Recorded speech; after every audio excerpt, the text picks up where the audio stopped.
I want to talk about three things: Charlie Kirk, Christianity, and Civil War.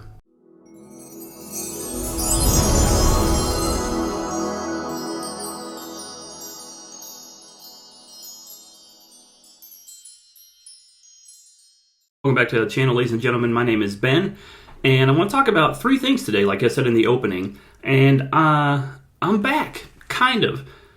You know, this whole thing with Charlie Kirk, what is there to say that hasn't already been said at this point? I believe I was affected like most people. I remember when I heard the news, I was extremely saddened by it. I cried, my wife cried, a lot of people cried, a lot of people were sad, and there were a lot of reasons for that. And I've never met Charlie. I've never been to one of his rallies or listened to any of his things in person, never met the man, never had any association with him. But I think like most people, it wasn't just the death of Charlie Kirk that affected people. It was what he stood for. It was the fact that he was a young man. He was younger than I am. He was only 31. I'm about to be 38. He had children and a wife and a legacy. And it was interesting to see after he passed, you know, everybody's talking about the rhetoric and the horrible attacks from people on the left. But it's been interesting to see how many people that you would assume were on the left, or at least in the center, or you know, didn't associate with the right or conservatives or Christianity in any way, saying how much they really respected him. And I think that says a lot about him and his character. And so there was a lot that went on with that. But there was, I want to address from the angle of a Christian, because when it first happened, there was a lot of talk from people, and rightfully so, a lot of emotions, a lot of people talking about, well, what should be the response of people on the right, and Christianity and the government, and should there, you know, there was a lot of people tossing around the idea of civil war, and I wanted to address that. And I think the problem is that I don't think that a civil war is the answer to this, and here's why. It's not because I'm opposed to violence. Obviously, I spent 4 years in the Marine Corps. Sometimes violence is necessary, but the problem is the type of war that people are talking about. This isn't like the Civil War in 1860, where you had the North and the South. You had kind of a divisive, you know, line where you got these people up here, these people down here, you know, and obviously there's nuance to that. But the problem is that America isn't divided up like that anymore. America is divided up where there's like large cities that are mostly blue or leftist, either in politically, socially, religiously, however you want to parse that out. But it's a little bit harder. So if we were to have a civil war, I just don't think that's the answer. And I don't think it's the answer because obviously it would be a very awkward war. It would be cities going to war with each other, people in town. It would just, the idea of a civil war in that sense, I don't think is the answer. And it's also not the answer, I think, because one of the issues is that people, when they talk about war and civil war, they're saying, well, we need to go after these people, you know, in these cities and this and that, and go to war with whatever, San Francisco and Los Angeles versus, you know, small town. The problem is that if you take shots at the people at the bottom, it doesn't fix the problem. World War II went on for quite a while, and we shot a lot of Nazis and Germans. We killed a lot of them, many of them. But it doesn't end the war until you take out the head of the snake, until you kill Hitler, or allegedly kill Hitler. He's probably in Argentina. But you know what? You get what I'm saying. The problem isn't, you can't just throw bullets and bombs and kill people and think that you're going to get rid of an ideology. We tried that in the Middle East for a long time. We killed a lot of people, but the problem is that you can't just shoot an ideology out of people or a group of people, a population. So what do I think needs to happen? Well, I think we need to go after the people at the top. I think there should be severe penalties for people at the top, politicians, people that are in charge of businesses. I mean, there's been a lot of fallout, a lot of people being fired online for a lot of hateful speech, which is ironic because they're crying and pitching a fit and whining. But I do remember this happening to conservatives and people on the right and Christians for many, many years now. You guys remember a while back when the bakers started getting shut down and fired and attacked because they wouldn't make cakes for gay couples? Well, the people on the left seem to have forgotten that. And I think we need to maybe come up with a better phrase than left and right, because it's not left and right anymore. I truly don't think it is. It's people who love freedom, and Christians, and people who don't want large government, right? And then there's people, what we would call the left, people that are evil, hateful, do not like freedom, and will want big government, want people to be silenced as long as it isn't them. So I'm not sure exactly what we could call them. I mean, it's people who love freedom and people who don't. I mean, that's really the way it is. Good versus evil, light versus dark. So this idea of, well, it's the left, it's Democrats, it's not, it's too simple to look at it like that. I don't know. We just need to come up with a different term. But I think the problem with the idea of civil war is civil war isn't going to fix this. Throwing bullets people isn't going to fix this. So I think something should be done at the government level. I see Trump and people taking a lot of steps. I see the rhetoric and kind of the idea turning a little bit in the U.S. Conservatives, I'll just keep using that term for now, people on the right are kind of done. We're kind of fed up and we're over it. We really are. And I think the death of Charlie kind of put that into perspective for a lot of people. We're just done. We're done with the letting, the boiling water where they turn it up a little bit at a time, and a little bit more, and you shift a little bit more left and then come back to the right a little bit, then you shift a little further left, right? Conservatives are done with that. People on the right, people who love freedom, we're done. And it's been interesting. It's been nice to see what's happened with this fallout. Well, not fallout. Fallout's not the right term.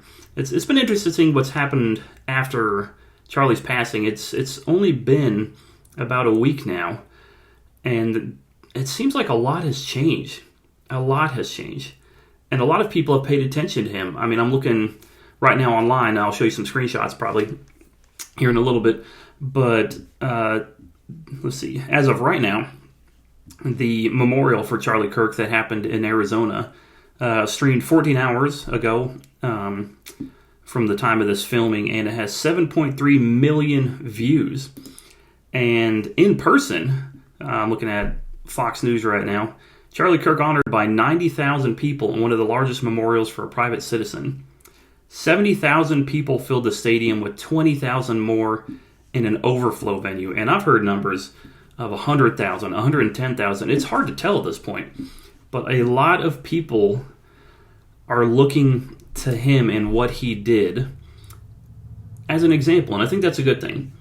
Now, I want to address what we should do as Christians. Now, I see a lot of Christians that are kind of on both sides of this when I'm talking about the violence thing. And I understand the hesitation from a lot of people.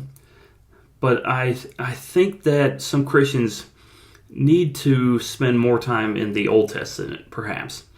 Now, obviously, we are here as Christians to love people, to care for them, to pray for them. We're not here to be violent unnecessarily, but there is a time for things that are violent. There is a time for war. Unfortunately, there are some people that are so evil that they do need to be put to death. The scriptures do not prohibit death and punishment, especially from a just government, which I think is where a lot of people should be pushing now. Well, we'll maybe save specifics for another time for people, but I don't think violence is out of the question for Christians.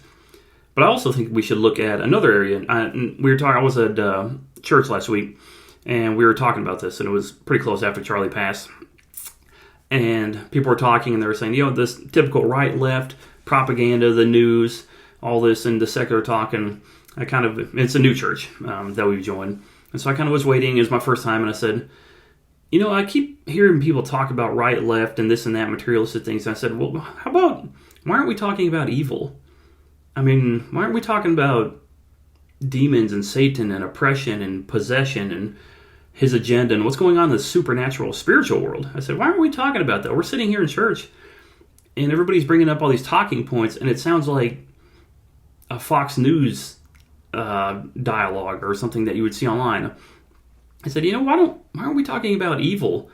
Like, what about these people? And it was shortly after the lady was killed on the public transit and all the other stuff. I said, well, there's a lot of talk about mental health and issues like that and medication. I said, well, how do we know these people weren't oppressed? How do we know they weren't possessed? How do we know that there wasn't some kind of a supernatural thing going on behind the scenes, which we know there is? I said, we need to be focused more on that as Christians. So it was just something to think about. We need to, when things like this come up, let's not look so much at the material world, which is, of course, is part of it. But we need to focus more on the supernatural as well. And I think us as Westerners are going to have to start putting more time, effort, and thought into the world of the demonic. Because for a time, in the West in general, I think we were protected from a lot of from the world of the occult in a lot of ways, but I think that is kind of slowly slipping away. Now, I do see a lot of people talking about revival and stuff with this Charlie thing, and I think this is good, and I do think that is happening in some ways. But I think we need to spend more time, especially as Christians and in the church, focusing on the supernatural part of this. I kind of want to say, well, it is interesting. I was watching, the reason I actually made this video is because I saw a video by A.D. Robles. I think it's Robles. I used to follow him. We had channels about the same time. He has a much larger audience than me.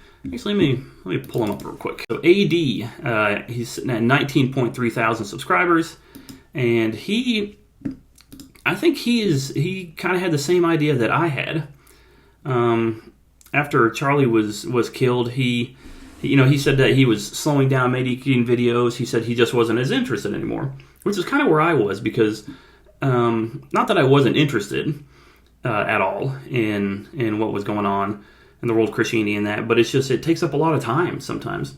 When I do my videos, obviously I would address people that were talking about church history and theology and doctrine and attacking this and that and heresy, and I still do want to address things like that, but I think this whole thing with Charlie has kind of reignited my passion for being back on camera and interacting with people. So I may be interacting with people in a formal sense like I have been in the past, obviously critiquing things. I'm actually probably going to film a Joseph Z video after this. It may not be as in-depth as I usually would, but I want to just be free to kind of address things a little bit more off the cuff, obviously still from my Christian perspective, a Reformed perspective.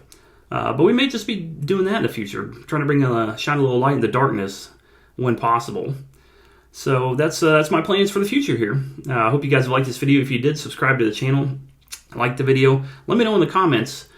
Let's see, let's be specific.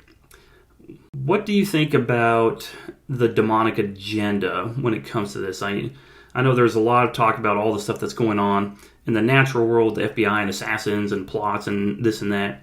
But maybe let's focus, as we should as Christians, let's focus on what's going on with the supernatural part of this. What do you think about, what hand did the world of the demonic have in this? Was there a possession? Was there oppression? Has anybody seen anything about those? If you have, let me know in the comments down below. All right, we'll see you in the next one, guys. Take care.